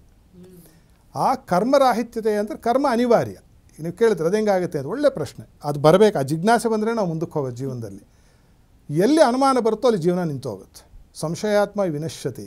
ಯಾರಿಗೆ ಜಿಜ್ಞಾಸೆ ಬರುತ್ತೋ ಅವನು ಪುರೋಭಿಗಾಮಿಯಾಗಿ ಮುಂದೆ ಹೊರಟೋಗ್ತಾನೆ. ಇಷ್ಟೇ ವ್ಯತ್ಯಾಸ ಅನುಮಾನಕ್ಕೂ ಜಿಜ್ಞಾಸೆ. ಕರ್ಮ ಹೆಂಗೆ ಬಿಡೋದು? ನಾನೇನು ಮಾಡಲ್ಲ ಅಂತ ಬಂದು ಹಿಂಗೆ ಕೂತ್ಬಿಟ್ರಿಲ್ಲಿ ನಾನು, ಇದು ಕೂತಿರೋದು ಒಂದು ಕರ್ಮವೇ, ಅನಿವಾರ್ಯ ಕರ್ಮ ನಮಗೆ. ಆವಾಗೇನು ಅಂತಂದರೆ ಯಾವುದು ಶ್ರುತಿ ವಿಹಿತವಾಗಿರ್ತಕ್ಕಂತಹ ಕರ್ಮಗಳು ಧರ್ಮ ಅಂತ ಕರೀತಾರೆ. ಧರ್ಮ ಅಂದರೆ ಜಾತಿ ಅಲ್ಲ, ಆ ಪದದ ಬಳಕೆ ಬಹಳ ತಪ್ಪು. ಧರ್ಮ ಅಂತಕ್ಕಂತಹ ಪದದ ಅರ್ಥ ಧಾರಯತಿ ಇತಿ ಧರ್ಮ. ನಾನು ಏನನ್ನು ಧರಿಸ್ತೀನೋ, ನಾನು ಏನನ್ನು ಇವತ್ತಿನ ದಿವಸ ಆಚರಣೆಯನ್ನು ಮಾಡ್ತಿದ್ದೀನೋ ಅದಕ್ಕೆ ಧರ್ಮ ಅಂತ ಹೆಸರು. ಅದು ಹಿಂದೂ ಧರ್ಮ ತಪ್ಪು ಬಳಕೆ. ಅದು ಸನಾತನ ಧರ್ಮ. ಹಿಂದೂ ನದಿ ತೀರದಲ್ಲಿರೋರೆಲ್ಲ ಹಿಂದೂಗಳಾದರೆ, ಸಿಂಧೂ ನದಿ ತೀರದಲ್ಲಿರೋರು ಹಿಂದೂಗಳಾದರೆ, ಕಾವೇರಿ ತೀರದಲ್ಲಿರೋರು ಏನು ಅಲ್ವಾ, ಗೋದಾವರಿ ತೀರದಲ್ಲಿರೋರು ಏನು? ಇದು ಬಹಳ ತಪ್ಪು. ಅದು ಯಾರೋ ಹೇಳಿದ್ರು ಪಾಶ್ಚಿಮಾತ್ಯರು, ಹಿಂದೂಸ್ತಾನ್ ಅಂದರು, ಅದನ್ನೇ ಹಿಡ್ಕೊಂಡು ಕೂತ್ವಿ ನಾವು. ಆದರೆ ಇದು ಆದಿ ಮಧ್ಯ ಅಂತ್ಯರಾಹಿತ್ಯವಾಗಿರ್ತಕ್ಕಂತಹ ಧರ್ಮ ಅಂತಂದರೆ ಸನಾತನ ಧರ್ಮ. ಅದು ಹಿಂದೂ ಧರ್ಮ ಅಂತ ಹೇಳಲಿಕ್ಕೆ ಬರೋದಿಲ್ಲ. ಈ ಸನಾತನ ಧರ್ಮದಲ್ಲಿ ಏನು ಹೇಳಿದ್ದಾರೆ ಅಂದರೆ, ವೇದೋಕ್ತವಾಗಿರ್ತಕ್ಕಂತಹ ಕರ್ಮವನ್ನು ನಾವು ಆಚರಣೆ ಮಾಡ್ತಾ ಹೋದರೆ ಅದರಲ್ಲಿ ಒಂದೇ ಒಂದು ಎಚ್ಚರಿಕೆ ಏನು ಹೇಳ್ತಾನೆ ಭಗವದ್ಗೀತೆಯಲ್ಲಿ ಕೃಷ್ಣ ಪರಮಾತ್ಮ, ಕರ್ಮಣ್ಯೇವಾಧಿಕಾರಸ್ಥೆ ಮಾ ಫಲೇಶು ಕದಾಚನ. ನೀನು ಮಾಡೋ ಕೆಲಸದಲ್ಲಿ ಫಲಾನ ಹುಡುಕಬೇಡ, ಡ್ಯೂಟಿಫುಲ್ಲಾಗಿ ಮಾಡಿದ್ರೆ ಬ್ಯೂಟಿಫುಲ್ಲಾಗಿ ಇರ್ತೀರಾ ಅಂತ ಹೇಳ್ತಿರ್ತೀನಿ ನಾನು ಎಲ್ಲರಿಗೂ. ನೀವು ಸುಮ್ಮನೆ ಡ್ಯೂಟಿಫುಲ್ಲಾಗಿ ಸುಮ್ಮನೆ ಮಾಡಿ, ನೀವೇನು ತಲೆ ಕೆಡಿಸ್ಕೊಳ್ಳಿಕ್ಕೆ ಹೋಗಬೇಡಿ. ನೀವು ಸುಮ್ಮನೆ ಮಾಡ್ತಾ ಹೋದರೆ ಏನಾಗುತ್ತೆ ಅಂದರೆ ನಿಮ್ಮ ಜೀವನ ತಾನಾಗಿ ತಾನು ಹಸನ ಆಗುತ್ತೆ. ಯಾವಾಗ ನಿಮಗೆ ಕರ್ತೃತ್ವ ಇರುತ್ತೋ ಭೋಕ್ತೃತ್ವ ಬರುತ್ತೆ. ಕರ್ತೃತ್ವ ಅಂದರೆ ನಾನು ಮಾಡಿದೆ ನಾನು ಅಂತಕ್ಕಂಥದ್ದು ಅಹಂಭಾವ ಏನು ಮಾಡುತ್ತೆ ಅಂತಂದರೆ, ಆ ನಾನು ಅಂತ ನೀವು ಹೇಳಿದ ತಕ್ಷಣ ನೀವು ಮಾಡಿದ ಕರ್ಮದ ಸರಿಯೋ ತಪ್ಪೋ ನಿಮ್ಮನ್ನೇ ಹುಡ್ಕೊಂಬರುತ್ತೆ. ಯಾರು ನಾನು ಒಂದಿದ್ದು ಈ ಕೆಲಸ ಮಾಡಬೇಕಾದ್ರೆ ಅಂತ. ನಾನಲ್ಲ ಅಂತ ನೀವು ಮಾಡಿದಾಗ ಏನಾಗುತ್ತೆ, ಅದು ಎಂಥ ಕರ್ಮ ಆಗಿದ್ರು ನಿಮ್ಮನ್ನು ಬಿಟ್ಟು ತೊಲಗಬಹುದು. ಖಂಡಿತ ಗುರುಜಿ, ಮಾತಿನ ಮಧ್ಯೆ ಮಾತಾಡ್ತಾ ಇದ್ದೀನಿ ಅಂತ ಕ್ಷಮಿಸಬೇಕು ಗುರುಜಿ. ಆದರೆ ಆರಂಭದಲ್ಲೇ ನಾನು ಹೇಳಿದೆ ಒಂದು ಮಾತು, ಅಂದರೆ ನಾವು ನೋಡುವಂಥ ದೃಷ್ಟಿಕೋನ ಅಂದಾಗ ನನಗಿವತ್ತು ನಿಮ್ಮ ಜೀವನದಲ್ಲಿ ಎಲ್ಲರ ದೃಷ್ಟಿಕೋನದಲ್ಲಿ ಸಾವು ಅನ್ನೋದು ಅಂತ್ಯ ಮುಗಿದು ಬಿಡ್ತು ಅನ್ನುವಂಥ ವಿಚಾರ. ಆದರೆ ನಿಮ್ಮ ಜೀವನದಲ್ಲಿ ಆದಂಥ, ನೀವು ಕಣ್ಣಾರೆ ನೋಡಿದಂಥ ಒಂದು ಸಾವು ನಿಮ್ಮಲ್ಲಿ ಒಂದು ಹೊಸ ಆರಂಭವನ್ನು ಹುಟ್ಟು ಹಾಕುತ್ತೆ, ಹೊಸ ಚಿಂತನೆಗಳನ್ನು, ಹೊಸ ಆಲೋಚನೆಗಳನ್ನು ತೆರೆದು ಹಾಕುತ್ತೆ ಅಂದಾಗ ಬಹಳ, ಅಂದರೆ ಅಲ್ಲಿ ಜೀವನದ ಸೌಂದರ್ಯತೆ, ವಿಭಿನ್ನತೆ ಅಡಗಿದೆ ಅಂತ ಅನ್ಸುತ್ತೆ ಗುರುಜಿ. ಅದೇ ಕಾರಣಕ್ಕೆ ಬಹುಶಃ ಆ ಒಂದು ಹಾದಿ ಏನಿದೆ ಇವತ್ತು ನಾವು, ಅಂದರೆ ಪ್ರಾಯೋಗಿಕ ಪಾಠ, ಜೀವನದ ನಿಜವಾದ ಪಾಠ ನೀವು ತಂದೆಯಿಂದ ಬಂದಿರಬಹುದು, ಅನಿವಾರ್ಯತೆಯಿಂದ ಕಲಿತಿರಬಹುದು, ಎಲ್ಲವೂ ಆಗಿದೆ. ಪುಸ್ತಕದ ಜ್ಞಾನ, ಶಿಕ್ಷಣವನ್ನು ಕೂಡ ತಾವು ಕಡೆಗಣಿಸಲಿಲ್ಲ, ಶಿಕ್ಷಣವನ್ನು ಕೂಡ ಹಾಗೆ ಮುಂದುವರಿಸಿದ್ರಿ. ತಮ್ಮ ವಿದ್ಯಾಭ್ಯಾಸದ ದಿನಗಳು ಒಂದಷ್ಟು ಹೇಳಬಹುದು ಗುರುಜಿ? ವಿದ್ಯಾಭ್ಯಾಸದ ದಿನಗಳು ನನಗೆ ನಮ್ಮ ತಂದೆ ಹೇಳಿದಾಗ ನನಗೂ ಭಾಳ ಆಸೆ ಇತ್ತು. ಹೇಳೋದಲ್ಲ, ಬಹಳ ಸರಳತೆ ಏನು ಮನಸ್ಸಲ್ಲಿ ಆಗಿರಲಿಲ್ಲ. ನಾನು ಎಲ್ಲರಂತೆ ಚೆನ್ನಾಗಿ ಕಲ್ತು ಬಿಡಬೇಕು, ಒಂದು ಡಾಕ್ಟ್ರು ಇಂಜಿನಿಯರ್ ಆಗಿಬಿಡಬೇಕು, ಕೋಟ್ಯಾಂತರ ರೂಪಾಯಿ ಸಂಪಾದನೆ ಮಾಡಿಬಿಡಬೇಕು, ದೊಡ್ಡ ಮನೆ ಕಟ್ಬಿಡಬೇಕು, ಕಾರು ಬಂಗ್ಲೆ ಎಲ್ಲ ಇಡಬೇಕು, ಇವೆಲ್ಲ ಇತ್ತು. ಅವೆಲ್ಲ ಆಸೆಗಳು ತಮಗೂ ಇತ್ತ ಗುರುಜಿ? ಇತ್ತು. ಸಹಜ, ಮನುಷ್ಯ ಅಲ್ವೇ. ಅದು ಇಲ್ಲ ಅಂತ ಹೇಳಿದವನು ಕಳ್ಳ ನನ್ನ ಪ್ರಕಾರ. ಯಾಕೆಂದ್ರೆ ಅವರು ನಿಮ್ಮೆದುರುಗಿಲ್ಲ ಅಂತ ಅವ್ರು ಅನುಭವಿಸೋದು ನಿಲ್ಸಿಲ್ವಲ್ಲ ಅಲ್ವಾ. ಈಗ ಅನುಭವಿಸೋದೇ ನಿಜ ಅಂತ ಆದಮೇಲೆ ಅದನ್ನ ಯಾಕೆ ಹೇಳಬಾರ್ದು ಅಲ್ವೇ. ಅದು ನಮ್ಮ ಗುರುಗಳು ನಮ್ಗೆ ಪಾಠ ಮಾಡಬೇಕಾದ್ರೆ ಅದನ್ನು ಹೇಳೋರು. ಬ್ರಹ್ಮಾನಂದೇಂದ್ರ ಸರಸ್ವತಿಗಳು ಅಂತ ನನಗೆ ಸ್ವಲ್ಪ ಯೋಗ ಶಿಕ್ಷಣ ಮತ್ತು ಸಂಸ್ಕೃತವನ್ನು ಹೇಳಿದಂತಹ ಮಹಾನುಭಾವರು, ಪ್ರಾತಸ್ಮರಣೀಯರು. ಅವರು ಹೇಳೋರು, ಒಬ್ಬ ಮಹಾಕವಿ ಹೇಳ್ತಾನೆ, ಮನಸ್ಸೇಕಂ ವಚಸ್ಸೇಕಂ ಕರ್ಮಣ್ಯೇಕಂ ಮಹಾತ್ಮನಾಂ, ಮನಸ್ಸೇಕಂ ವಚಸ್ಸೇಕಂ ಕರ್ಮಣ್ಯೇಕಂ ದುರಾತ್ಮನಾಂ. ಎರಡಕ್ಕೂ ಒಂದೇ ಬಳಸ್ತಾನೆ. ಅಂದರೆ ಯಾರ ಮನಸ್ಸಿನಲ್ಲಿ ಮಾತಿನಲ್ಲಿ ಮಾಡುವ ಕೆಲಸ ಕೃತಿಯಲ್ಲಿ ಮೂರು ಒಂದೇ ಆಗಿದೆಯೋ ಅವನು ಮಹಾತ್ಮ ಅಂತ. ಅಂದರೆ ನಾನು ಆಲೋಚನೆ ಮಾಡಿರೋದು ಅದೇ ಆಗಿರಬೇಕು, ನಾನು ಮಾತಾಡೋದು ಅದೇ ಆಗಿರಬೇಕು, ನಾನು ಮಾಡೋ ಕೆಲಸನೂ ಅದೇ ಆಗಿರಬೇಕು, ಅವನು ಮಹಾತ್ಮ. ಯಾರು ಮನಸ್ಸಿನಲ್ಲಿ ಒಂದು, ಮಾತಿನಲ್ಲಿ ಒಂದು, ಕೃತಿಯಲ್ಲಿ ಒಂದು, ಅವನು ದುರಾತ್ಮ. ಆದ್ದರಿಂದ ಏನಂತಂದರೆ ಇರೋದನ್ನು ನಾವು ಹೀಗಿದೆ ಇದಮಿತ್ತಮ್ ಅಂದ್ಬಿಟ್ರೆ ಮುಗಿದೋಯ್ತು, ನಿದ್ದೆ ಬರುತ್ತೆ ಅವತ್ತಿನ ದಿವಸಕ್ಕಾದ್ರೆ ಕನಿಷ್ಠ ಪಕ್ಷ, ಬಹಳ ಮನಸ್ಸಿಗೆ ತೃಪ್ತಿ ಇರುತ್ತೆ. ನೀವು ಯಾರಿಗೇನೋ ಮೋಸ ಮಾಡ್ಕೋಬೋದು, ಕನ್ನಡಿಗೆ ಮೋಸ ಮಾಡಲಿಕ್ಕಾಗಲ್ಲ. ನೀವು ಕನ್ನಡಿ ಮುಂದೆ ನಿಂತ ತಕ್ಷಣ ರುದ್ರಾಕ್ಷಿ ಇಟ್ಕೊಂಡಿರ್ಬೋದು, ನಾನು ಗಂಧ ಇತ್ಯಾದಿಗಳು ಧಾರಣೆ ಮಾಡಿರ್ಬೋದು, ನಾನು ಒಳಗೆ ಅಯೋಗ್ಯ ನನಗೆ ಗೊತ್ತಿದ್ದರೆ ಅದಕ್ಕಿನ್ನ ಜೀವನದಲ್ಲಿ ದೊಡ್ಡ ಒಂದು ದುರ್ಘಟನೆ ಅಥವಾ ಅದಕ್ಕಿನ್ನ ದುಃಖ ಅಂತಕ್ಕಂಥದ್ದು ಏನಿದೆ. ಅದೇ ಇಡೀ ಪ್ರಪಂಚ ನಿಮ್ಮನ್ನು ಕಳ್ಳ ಅನ್ನಲಿ, ನಿಮಗೆ ನೀವೇನು ಅಂತ ಗೊತ್ತಿದ್ದರೆ ನಿಮಗೆ ಅದಕ್ಕಿಂತ ದೊಡ್ಡ ಪಾರಿತೋಷಿಕ ಬೇರೆ ಇಲ್ಲ. ನಿಮಗೆ ಅಭೂತಪೂರ್ವವಾಗಿರ್ತಕ್ಕಂತಹ ಒಂದು ಸಮಾಧಾನ, ನೆಮ್ಮದಿ. ಆಮೇಲೆ ಒಳಗೆ ಸಾತ್ವಿಕ ಅಹಂಕಾರ ಇರುತ್ತೆ ನಿಮಗೆ. ಸಾತ್ವಿಕ ಅಹಂಕಾರ ಅಂತಂದರೆ ಪರ್ಯಾಪ್ತವಾಗಿ ಬಹಳ ಚೆನ್ನಾಗಿ ನಾನು ನನ್ನ ಕೆಲಸವನ್ನು, ಅಧ್ಯಯನವನ್ನು, ನನ್ನ ಜಪತಪಗಳನ್ನು, ನನ್ನ ಪೂಜೆ ಪುನಸ್ಕಾರವನ್ನು ಬಂದವರಿಗೆ ಸುಳ್ಳು ಹೇಳದೆ ನನಗೆ ತಿಳಿದ ಮಟ್ಟಕ್ಕೆ ನಿಜವನ್ನೇ ಹೇಳಿದ್ದೀನಿ, ಇಷ್ಟು ಸಾಕು ಒಬ್ಬ ಮನುಷ್ಯ ಜನ್ಮಕ್ಕೆ ಕನಿಷ್ಠ. ಅದು ಪ್ರಾರಂಭಾವಸ್ಥೆ ಇದೆ ನಾನು ಹೇಳ್ತಾ ಇರ್ತಕ್ಕಂಥದ್ದು. ಈ ಥರ ಇದ್ದಾಗ ಏನಾಯಿತು, ನಾನು ಇಂಜಿನಿಯರಿಂಗ್ ಸೇರಿದವನು, ಇಂಜಿನಿಯರಿಂಗ್ ಮಾಡಲಿಲ್ಲ, ನಾನಾ ಕಾರಣ, ಅದಕ್ಕೆ 10 ಕಾರಣಗಳು. ಅದರಲ್ಲಿ ಒಂದು ದೊಡ್ಡ ಕಾರಣ ಏನು ಅಂದರೆ ಈ ಅನ್ವೇಷಣೆಗೆ ಬಿದ್ದದ್ದು. ನೀವು ಹೇಳಿದ್ರಲ್ಲ ವಿದ್ಯೆಗೆ ತೊಂದರೆ ಮಾಡ್ಕೊಳ್ಳಿಲ್ಲ ಅಂದರೆ ಸರ್ಟಿಫಿಕೇಟಿಗೆ ತೊಂದರೆ ಮಾಡಿಕೊಂಡೆ, ವಿದ್ಯೆಗೆ ಸಂಸ್ಕಾರ ಆಗಲಿಲ್ಲ. ಅದರಲ್ಲಿ 2 ಬೇರೆ ಇದೆ. ಅಲ್ಲಿ ಕೊಡ್ತಕ್ಕಂತಹ ಒಂದು ಯಾವುದೋ ಒಂದು ಪ್ರಶಂಸಾ ಪತ್ರ ಒಂದು ಕೊಡ್ತಾರೆ, ಸರ್ಟಿಫಿಕೇಟ್. ಸುಮಾರು ಜನ ಇದ್ದಾರೆ ಪಾಪ, ಅವರಿಗೆ ಅದರಲ್ಲಿ ಏನು ತಿಳಿದಿರೋದಿಲ್ಲ. ನಿಮಗೆ ನಾನು ಇಂಗ್ಲೀಷ್ನಲ್ಲಿ ಹೇಳಬೇಕಾದ್ರೂ ಇವತ್ತು ಒಂದು ಹುಡುಗಿಗೆ ಹೇಳಿದೆ, ನನ್ನ ಹತ್ರ ಬಂದಿದ್ದ ಹುಡುಗಿಗೆ ಇನ್ಫಾರ್ಮೇಷನ್ ಸೈನ್ಸ್ ಅಂತ ಹೇಳ್ತಾರೆ ಈಗ ಅಲ್ವಾ. ಈಗ ಆ ಕಾಲ ಎಲ್ಲರಿಗೂ ಇದೇನಂತಂದರೆ ನಿಮಗೆ ಗೊತ್ತಿರತಕ್ಕಂಥ ಒಂದು ವಿಚಾರ, ಈ ನಿಮಗೆ ಬಂದಿರತಕ್ಕಂತಹ ವಿಚಾರಕ್ಕೂ ಜ್ಞಾನಕ್ಕೂ ಅಜಗಜಾಂತರ ವ್ಯತ್ಯಾಸ ಇದೆ. ಈಗ ಉದಾಹರಣೆಗೆ ನಾನು ಯಾರನ್ನಾದ್ರೂ ಕೇಳಿದ್ರೆ ಈಜಕ್ಕೆ ಬರುತ್ತಾ, ಬಂದಿರಲ್ಲ, ಈಜಕ್ಕೆ ಬರಲ್ಲ. ಈಜೋದು ಹೇಗೆ ಗೊತ್ತಾ ಅಂದರೆ ಬೇಕಾದರೆ ನೀವು ಜೊತೆಲಿ ಪ್ರೋಗ್ರಾಮ್ ಮಾಡ್ಬೋದು, 1 ಗಂಟೆ ಕಾಲ ಮಾತಾಡ್ತಾರೆ ಅವರು. ಈ ಈಜಕ್ಕೆ ಹೇಗೆ ಬರುತ್ತೆ ಅಂತ ಹೇಳೋದು ನಿಮಗೆ ತಿಳಿದಿರ್ತಕ್ಕಂತಹ ವಿಚಾರ ಸರಳಿ ಅಥವಾ ಇನ್ಫಾರ್ಮೇಷನ್. ಈಜಕ್ಕೆ ಬರೋದಿದೆಯಲ್ಲ ಅದು ಜ್ಞಾನ, ಅವನಿಗೆ ಹೇಳಕ್ಕೆ ಬರದೇ ಇರ್ಬೋದು. ಅವನು ಪರಮ ಪೆದ್ದ, ಅವನು ಹೋಗ್ಬಿಟ್ಟು ಒಲಿಂಪಿಕ್ಸಲ್ಲಿ ಗೋಲ್ಡ್ ತೊಗೊಂಡ್ಬಿಟ್ಟಿರ್ತಾನೆ, ಅವನು ಮುಳುಗಲ್ಲ. ಮುಳುಗೋರ್ನು ದಡಕ್ಕೆ ಒಂದು ಹಜ್ಜನ್ನು ತಂದು ಹಾಕತಕ್ಕಂಥ ಒಂದು ಕ್ಷಮತೆ, ಸಾಧನೆ ಆ ಮನುಷ್ಯನಲ್ಲಿರುತ್ತೆ. ಅವನು ಜ್ಞಾನಿ ಅಂತ ಅವನನ್ನು ಕರಿತೀವಿ. ಸೊ ಇಲ್ಲಿ ನಾನೇನು ಮಾಡಿದೆ, ಜ್ಞಾನದ ಬೆನ್ನು ಹತ್ತದವನು, ನಾನು ಪಾಂಡಿತ್ಯದ ಬೆನ್ನು ಹತ್ತಿಲ್ಲ. ನಾನು ಯಾರಾದರೂ ಕೇಳಿದ್ರೆ ನಿಮ್ಗೇನು ಬರುತ್ತೆ, ಏನೋ ಬರಲ್ಲಪ್ಪ ಅಂತ ಇವತ್ತಿಗೂ ಹೇಳೋದು. ನಾನು ಘಂಟಾಘೋಷವಾಗಿ ಸಾವಿರಾರು ಸತ ಮಾಧ್ಯಮದಲ್ಲೂ ಹೇಳಿಬಿಟ್ಟಿದ್ದೀನಿ. ಅದಕ್ಕೊಂದೇ ಕಾರಣ ಏನು ಅಂತಂದರೆ ಅದು ನಮ್ಮ ಗುರುವರಿಯರ ಅಖಂಡವಾದ ಅವರು ನಮ್ಮ ಮೇಲೆ ಇಟ್ಟಿರ್ತಕ್ಕಂತಹ ದಯೆ ಮತ್ತು ಅವರು ಅಖಂಡವಾಗಿ ನಮಗಿಟ್ಟಂಥ, ನಮ್ಮ ಗುರುವರಿಯರು ಇಟ್ಟಂಥ ಭಿಕ್ಷೆ ಬಿಟ್ಟರೆ ನನ್ನದು ಏನು ವೈಯಕ್ತಿಕವಾಗಿ ಇಲ್ಲ. ಅದರಲ್ಲಿ ಒಂದೇ ಒಂದು ಏನಪ್ಪ ನಂದಿರೋದು ಅಂತಂದರೆ ನಾನು ನಮ್ಮ ಗುರುಗಳ ಪಾದಕೆ, ನಾನು ನಮ್ಮ ಗುರುಗಳ ಚಪ್ಪಲಿ, ಇಷ್ಟೇ ನನ್ನ ಸಾಧನೆ. ಯಾವಾಗ ಭಗವತ್ಪಾದರು ಒಂದು ಕಡೆ ಹೇಳ್ತಾರೆ, ಮನಶ್ಚನ್ನ ಲಗ್ನಂ ಗುರೋರಂಗ್ರಿ ಪದ್ಮೆ ತತಃ ಕಿಂ ತತಃ ಕಿಂ ತತಃ ಕಿಂ ತತಃ ಕಿಂ. ಅಂದರೆ ಯಾರಿಗೆ ಮನಸ್ಸು ಗುರುವಿನ ಪಾದದಲ್ಲಿ ಸಂಲಗ್ನವಾಗುವುದಿಲ್ಲವೋ, ಅಲ್ಲಿ ಶರಣಾಗುವುದಿಲ್ಲವೋ, ಆಮೇಲೇನು 4 ಸತಿ ಹೇಳಿದ್ರು. ಯಾಕೆ ಹೇಳಿದ್ರು 4 ಸತಿ ಅಂದರೆ ಬಹಳ ನಾವು ಕ್ಷುಣ್ಣವಾಗಿ ಯೋಚನೆ ಮಾಡಿದ್ರೆ ಧರ್ಮ, ಅರ್ಥ, ಕಾಮ, ಮೋಕ್ಷ 4 ಸಿಗಲ್ಲ ಅವನಿಗೆ. ಯಾರು ಪರಿಪೂರ್ಣವಾಗಿ ಗುರುವಿನಲ್ಲಿ, ಸದ್ಗುರುವಿನಲ್ಲಿ, ಈಗಿನ ಕಾಲದ ಗುರುಗಳ ಬಗ್ಗೆ ಮಾತಾಡ್ತಿಲ್ಲ, ಈಗೆಲ್ಲ ಕಡೆ ಗುರುಗಳು ಜಾಸ್ತಿ ಆಗಿಬಿಟ್ಟಿದ್ದಾರೆ ಅಲ್ವೇ, ಆ ಗುರುಗಳಲ್ಲ, ಸದ್ಗುರುವಿನಲ್ಲಿ ಯಾರು ಶರಣಾಗ್ತಾರೋ ಅಂಥವರಿಗೆ ಎಲ್ಲರಿಗೂ ಪ್ರಾಪ್ತ ಆಗ್ತಕ್ಕಂಥ ಒಂದು ಅಭೂತಪೂರ್ವವಾಗಿರ್ತಕ್ಕಂತಹ ಬಹಳ ಉತ್ತಮವಾಗಿರ್ತಕ್ಕಂಥ ಒಂದು ಅವಸ್ಥೆ ಇದು. ಈ ನಿಟ್ಟಿನಲ್ಲಿ ಬಂದು ಏನಾಯಿತು, ನಾನು ಹೋಗದೇ ಇರುವ, ನೋಡದೇ ಇರುವ ಜ್ಯೋತಿಷ್ಕನಿಲ್ಲ. ಈ ಒಂದು ಅನ್ವೇಷಣಾ ಕಾಲದಲ್ಲಿ ಪೌರೋಹಿತರಿಲ್ಲ. ನಾನು ಕರ್ನಾಟಕ, ಆಂಧ್ರ, ತಮಿಳುನಾಡು, ಮಹಾರಾಷ್ಟ್ರ, ಮಧ್ಯಪ್ರದೇಶ, ಒರಿಸ್ಸಾ ಮತ್ತು ಸ್ವಲ್ಪ ಭಾಗದ ಉತ್ತರ ಪ್ರದೇಶ, ಕೇರಳ, ಇಷ್ಟನ್ನು ನಾನು ಈ ಪಾತಾಳಗರಡಿ ಅಂತ ಹೆಸರು ಕೇಳಿದಿರಿ ನೀವು? ಬಾವಿಗೆ ಏನಾದರೂ ಬಿದ್ದು ಹೋದ್ರೆ ಒಂದು ಪಾತಾಳಗರಡಿ ಅಂತಿರುತ್ತೆ, ಅದು ಹಾಕಿ ಜಾಲಾಡ್ತಾರೆ ಯಾವಾಗ ಸಿಗುತ್ತೋ ಅಂತ. ಆ ರೀತಿಯಾಗಿ ಸುಮಾರು ಈ 8 ರಾಜ್ಯಗಳಲ್ಲೂ ಪಾತಾಳಗಡೆ ಯಾಕೆ ಆಡಿಸ್ದವನು ನಾನು. ಅಲ್ಲಿ ಆಡಿಸಿದಾಗ ಒಂದು 2 ಒಳ್ಳೆ ವಿದ್ಯಾವಂತರು ನನಗೆ ಸಿಕ್ಕರು. ಅವರು ಅದಕ್ಕೊಂದು ದಿಶೆ ತೋರಿಸಿದ್ರು, ಈ ನಿಟ್ಟಿನಲ್ಲಿ ನೀನು ನಡಿ ಅಂತ. ಆವಾಗಲೂ ಏನೂ ಪ್ರಾಪ್ತವಾಗಲಿಲ್ಲ. ಏನು ಮಾಡಿದ್ರು ಏನೂ ಮನಸ್ಸಿಗೆ ನೆಮ್ಮದಿ ಆಗಲಿ, ಒಂದು ಕೃತಕೃತ್ಯತೆ ಅಂತೀವಲ್ಲ, ಅದಿಲ್ಲದೆ ಹೋಯಿತು. ಪೂರ್ವಾರ್ಜಿತ ಪುಣ್ಯವೋ ಅಥವಾ ನಮ್ಮ ತಂದೆ ತಾಯಿಗಳು ನಮ್ಮ ಪಿತೃಗಳು ಮಾಡಿದಂತಹ ಒಂದು ಪುಣ್ಯ ಫಲ. ಆವತ್ತಿಗೆ ಏನು ಮಾಡಿದ್ರು, ನಮ್ಮ ಜಗದ್ಗುರುವರಿಯರು ಕೂಡ್ಲಿ ಶೃಂಗೇರಿ ಹಿಂದಿನ ಬ್ರಹ್ಮೀಭೂತರಾದಂತಹ ಜಗದ್ಗುರು ಶ್ರೀ ಶ್ರೀ ಶ್ರೀ ಸಚ್ಚಿದಾನಂದ ಬಾಲಕೇಶ್ವರ ಭಾರತಿ ಮಹಾಸ್ವಾಮಿಗಳು ಅವರು ನನ್ನನ್ನು ಹೇಳಿ ಕಳಿಸಿದ್ರು, ಅವನನ್ನು ಕರಿ ಅಂತ. ಅವರು ಕರೆದು ನನಗೆ ಕೆಲವು ಉಪದೇಶಗಳನ್ನು ಕೊಡ್ತಾರೆ. ಅವರು ಯಾರು? ಗುರುವರಿಯರು ಹೇಳಿ ಅವತ್ತು ನನಗೆ ಅಭಯ ಕೊಟ್ಟರು. ಅದು ನಾನು ಹೇಳೋಂಗಿಲ್ಲ, ಅದು ಗುರುಗೋಪ್ಯ ಅಂತ, ಹೆಚ್ಚು ಹೇಳ್ಕೋಬಾರ್ದು ಅವೆಲ್ಲ. ಅದು ಮಾಧ್ಯಮದಂತವ್ರು ಹೇಳೋಂಥ ವಿಚಾರವೇ ಅಲ್ಲ. ಆದರೆ ಗುರುವನ್ನು ಪ್ರಕಟ ಮಾಡ್ತಕ್ಕಂಥದ್ದು ಶಿಷ್ಯನ ಆದ್ಯ ಕರ್ತವ್ಯ. ಅದಕ್ಕೂ ಒಂದು ಆಧಾರ ಇದೆ. ಗುರುಂ ಪ್ರಕಾಶಯೇತ್ ಧೀಮಾನ್ ಮಂತ್ರಂ ನೈವ ಪ್ರಕಾಶಯೇತ್ ಅಪ್ರಕಾಶ ಪ್ರಕಾಶಾಭ್ಯಾಂ ಆಯುರ್ವಿತ್ತಂ ವಿನಶ್ಯತಿ. ಗುರುವನ್ನು ಇವ್ರು ನನ್ನ ಗುರು ಅಂದ್ಬಿಟ್ಟು ನೀವು ಘಂಟಾಘೋಷವಾಗಿ ಎಲ್ಲ ಕಡೆ ಪ್ರಕಾಶ ಪಡಿಸ್ಬೇಕಂತೆ. ಮಂತ್ರಂ ನೈವ ಪ್ರಕಾಶಯೇತ್. ಮಂತ್ರ ಅಂತಂದರೆ ಬರೀ ಜಪ ಮಾಡೋ ಮಂತ್ರ ಅಂತಲೇ ಅಲ್ಲ, ಮಂತ್ರಾಲೋಚನೆ ಅಂತ ಕರಿತೀವಿ ನೋಡಿ. ಅವರು ನಮಗೆ ಮಾಡಿರ್ತಕ್ಕಂಥ ಗೂಢ ಅರ್ಥದ ಬೋಧೆಗಳನ್ನು ಬಿಟ್ಕೊಡ್ಬಾರ್ದಂತೆ ಯಾರಿಗೂ. ಅಪ್ರಕಾಶ ಪ್ರಕಾಶಾಭ್ಯಾಮ್. ಈಗೇನಾಗಿದೆ, ಈಗಿನ ಕಾಲದಲ್ಲಿ ಇದು ಹಿಂದೆ ಮುಂದೆ ಆಗಿದೆ.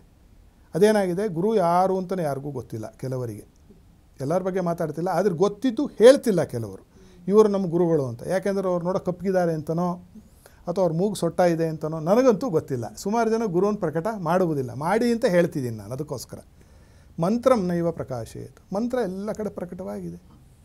ನೀವು ನೋಡಿದ್ರೆ ನಿಮಗೆ ಇದೇ ಸೋಷಿಯಲ್ ಮೀಡಿಯಾದಲ್ಲಿ ನೋಡಿ, ಇನ್ಸ್ಟಾಗ್ರಾಮಲ್ಲಿ ನೋಡಿ, ಯೂಟ್ಯೂಬ್ನಲ್ಲಿ ನೋಡಿ, ಫೇಸ್ಬುಕ್ಕಲ್ಲಿ ನೋಡಿ, ಎಲ್ಲ ಕಡೆ ಪುಂಖಾನುಪುಂಖವಾಗಿ ಎಲ್ಲರೂ ಮಂತ್ರಗಳನ್ನು ಹೇಳ್ಕೊಡ್ತಕ್ಕಂಥವ್ರೆ, ಉಪದೇಶ ಕೊಡ್ತಕ್ಕಂಥವ್ರೆ, ಮಂತ್ರವನ್ನು piಡಿತಕ್ಕಂಥವ್ರೆ. ಮಾಡಿದ್ರೆ ಏನಾಗುತ್ತೆ, ಆಯುರ್ವಿತ್ತಂ ವಿನಶ್ಯತಿ, ಆಯುಷ್ಯ ಹೋಗುತ್ತೆ ಅವ್ರದ್ದು. ಎರಡನೇದು ವಿತ್ತ. ವಿತ್ತ ಅಂತಂದರೆ ದ್ರವ್ಯ, ದುಡ್ಡು. ಬರೀ ದುಡ್ಡು ಅಂತಲ್ಲ, ನಮ್ಮ ಮನೆ, ಮಠ, ಗೃಹ, ಹೆಂಡತಿ, ಮಕ್ಕಳು, ಗಂಡ, ವಾಹನ, ಸ್ನೇಹಿತರು, ಸಂಬಂಧಿಕರು, ಇವೆಲ್ಲ ವಿತ್ತವೆ. ಇವಿಷ್ಟು ಹಾಳಾಗಿ ಹೋಗುತ್ತೆ ಅಂತ ಶಾಸ್ತ್ರವಚನ. ನನ್ನ ವೈಯಕ್ತಿಕ ಅಭಿಪ್ರಾಯ, ನಾನು ಏನು ಮಂಡನೆ ಮಾಡೋದಿಲ್ಲ ಈ ಮಾಧ್ಯಮದಲ್ಲಿ. ಇದು ಅದಕ್ಕೆ ಮಾಡ್ತಾ ಇರೋ ಕಾರ್ಯಕ್ರಮ ಅಲ್ಲ. ಹಂಸಧ್ವನಿ ಅನ್ನುವ ಹೆಸರಿಟ್ಟಿದ್ದೇ ಆ ಕಾರಣಕ್ಕೆ. ನಾನು ಹಂಸಧ್ವನಿ ಅಂದರೆ ಏನು ಅನ್ನೋದು ಹೇಳೋಣ ಆಗುತ್ತೆ. ಆದರೆ ಇದರಲ್ಲಿ ಏನಾಗುತ್ತೆ, ಈ ಥರ ಪ್ರಕಾಶವನ್ನು ನಾವು ಮಾಡಬೇಕು ಗುರುವನ್ನು. ಆಗ ಆಯುಷ್ಯ ಮತ್ತು ಹೆಚ್ಚುತ್ತೆ, ವಿತ್ತವೂ ಹೆಚ್ಚುತ್ತೆ. ಸ್ವಾರ್ಥ ಇರಲಿ, ಒಳ್ಳೆಯ ಸ್ವಾರ್ಥ ಇದು. ಆ ರೀತಿಯಾಗಿ ನಮ್ಮ ಗುರುಗಳು ಹೇಳಿ ನನಗೆ ಆಶೀರ್ವಾದ ಮಾಡಿ ಒಂದು ಮಾತು ಹೇಳಿದ್ರು, ಇವತ್ತಿನಿಂದ ನಿನ್ನ ಜೀವನ ಬದಲು ಅಂತ. ಯಾರು ನಂಬಿದ್ರೆ ನಂಬೋದು, ಬಿಟ್ಟರೆ ಬಿಡಬಹುದು. ಮರು ದಿವಸದಿಂದ ದೋಸೆ ತಿರುವಾಕಿದ್ದು ಅಂತೀವಿ ಗೊತ್ತಾ ಆಡಭಾಷೆಯಲ್ಲಿ, ಆ ಥರ ನನ್ನ ಜೀವನ ಪರಿಪೂರ್ಣವಾಗಿ ಬದಲಾವಣೆ, ಮನಸ್ಥಿತಿಯ ಬದಲಾವಣೆ ಆಗೋಯ್ತು ನನಗೆ.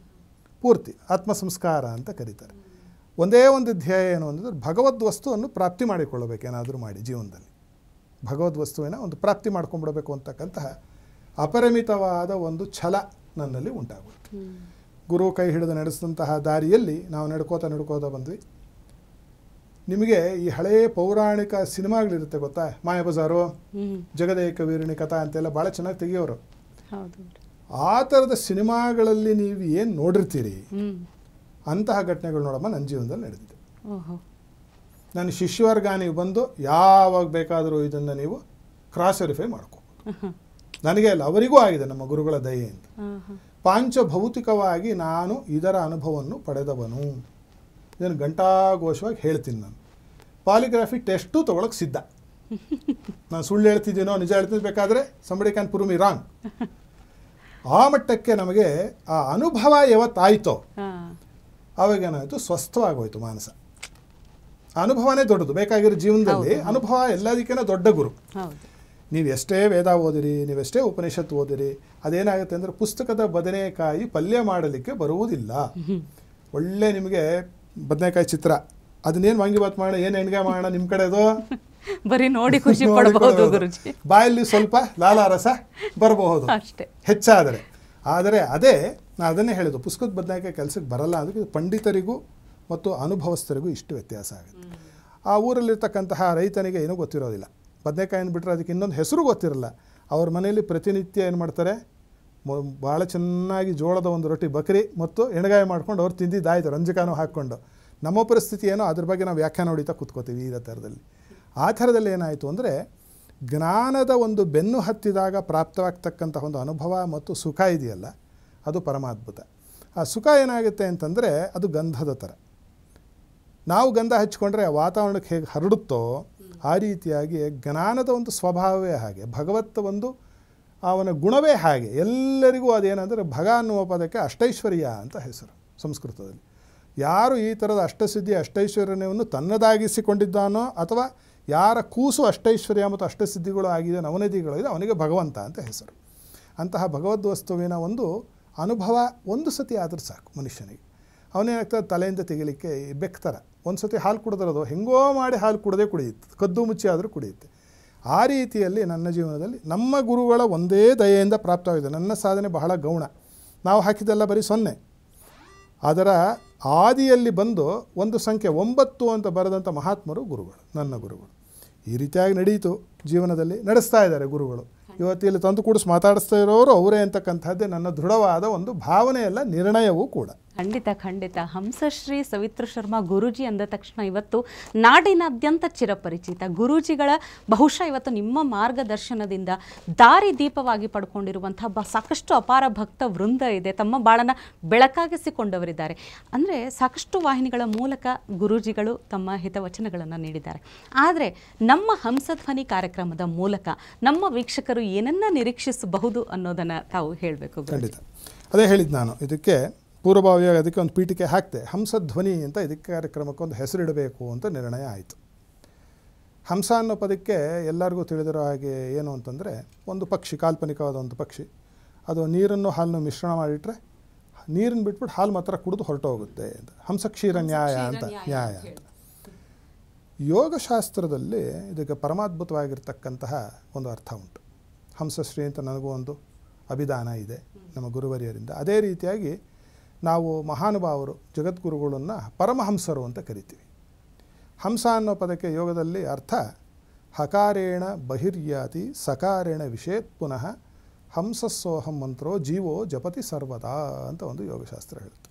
ಅಂದರೆ ಹ ಅಂದಾಗ ಉಸಿರು ಹೊರಗೆ ಬರುತ್ತೆ, ಸ ಅಂದಾಗ ಉಸಿರು ಒಳಗೆ ಹೋಗುತ್ತೆ.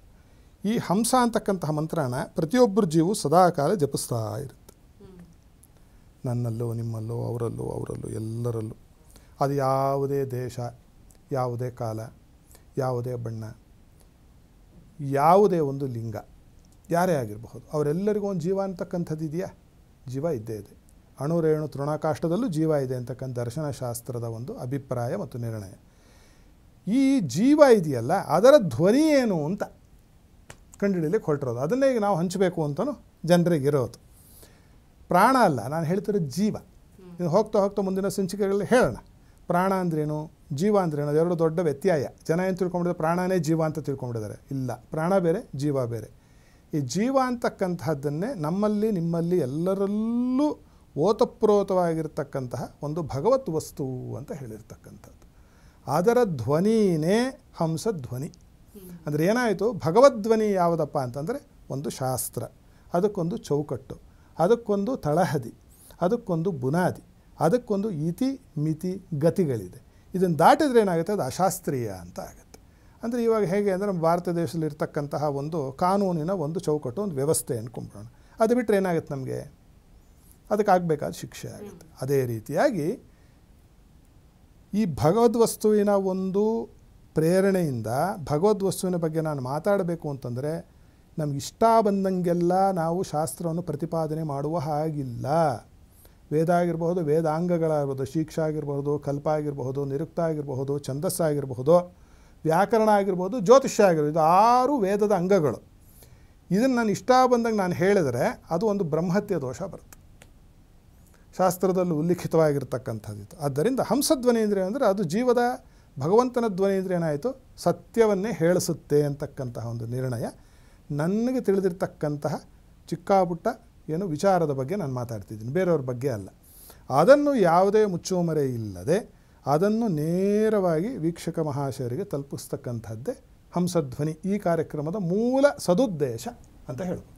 ಖಂಡಿತ ಖಂಡಿತ ಗುರುಜಿ. ಹಾಗಾದರೆ ನಾವು ಮುಂದಿನ ಸಂಚಿಕೆಗಳಲ್ಲಿ ಹಂಸಧ್ವನಿ ಕಾರ್ಯಕ್ರಮದ ಮೂಲಕ ಇಡೀ ಮನುಕುಲದ ಒಳಿತಿಗಾಗಿ ಏನೆಲ್ಲ ಜೀವನದಲ್ಲಿ ಸಾಕಷ್ಟು ಜನರಿಗೆ ಸಾಕಷ್ಟು ರೀತಿಯ ಸಂಶಯಗಳಿರುತ್ತೆ, ಅನುಮಾನಗಳಿರುತ್ತೆ, ಪ್ರಶ್ನೆಗಳಿರುತ್ತೆ, ಅದೆಲ್ಲದಕ್ಕೂ ಉತ್ತರಗಳನ್ನು ಕಂಡುಕೊಳ್ಳುವಂಥ ವೇದಿಕೆ ಇದಾಗಲಿ ಅಂತ ಆಶಿಸ್ತೀವಿ ಗುರುಜಿ. ಧನ್ಯವಾದಗಳು ಗುರುಜಿ. ಸರ್ವೇ ಜನ ಸುಖಿನೋ ಭವಂತು. ನೋಡಿದ್ರಲ್ಲ ವೀಕ್ಷಕರೇ, ಮುಂದಿನ ಸಂಚಿಕೆಯಲ್ಲಿ ನಿಮಗೆ ಬೇಕಾದಂತಹ ಸಾಕಷ್ಟು ರೀತಿಯ ಅರ್ಥಪೂರ್ಣ ವಿಷಯಗಳ ಬಗ್ಗೆ ಮತ್ತಷ್ಟು ಮಾತಾಡ್ತಾ ಹೋಗ್ತೀವಿ.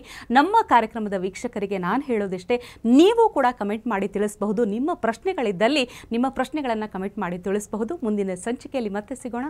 ನಮಸ್ಕಾರ. ಟಿವಿ ವಿಕ್ರಮ, ದೇಶ ನಿಮ್ಮ ಕೈಯಲ್ಲಿ. ಈ ಕಾರ್ಯಕ್ರಮ ನಿಮಗೆ ಇಷ್ಟ ಆಗಿದ್ದಲ್ಲಿ ಲೈಕ್, ಶೇರ್ ಹಾಗೂ ಕಮೆಂಟ್ ಮಾಡಿ. ಟಿವಿ ವಿಕ್ರಮದ ಕಾರ್ಯಕ್ರಮಗಳನ್ನು ನಿರಂತರವಾಗಿ ವೀಕ್ಷಿಸಲು ಸಬ್ಸ್ಕ್ರೈಬ್ ಮಾಡಿ, ಬೆಲ್ ಐಕನ್ ಒತ್ತಿ.